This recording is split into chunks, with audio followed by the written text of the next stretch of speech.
इन रोती हुई बेटियों को देखिए और फिर इस लाचार सिस्टम को देखिए जो आज भी जवाब देने से बच रहा है।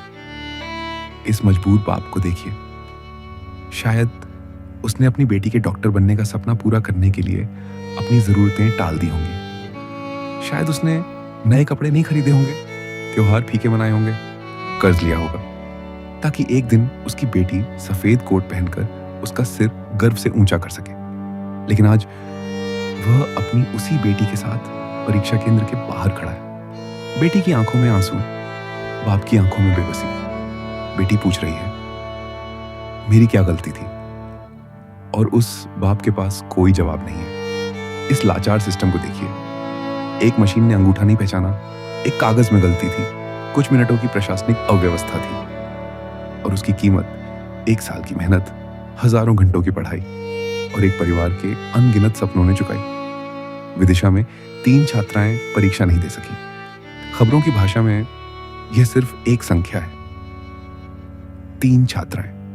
लेकिन सच ये है कि वहां 3 परिवार टूटे हैं, 3 माओं की दुआएं रोई हैं, 3 बापों की उम्मीदें दरवाजे पर बैठकर हार गई हैं और 3 बेटियों ने यह महसूस किया है कि कभी कभी मेहनत हारती नहीं, उसे व्यवस्था हरा देती है। परीक्षा छूट जाने का दर्द सिर्फ एक पेपर छूटना नहीं होता, यह उस रात का दर्द होता है जब बच्चा किताब खोलकर रोता है।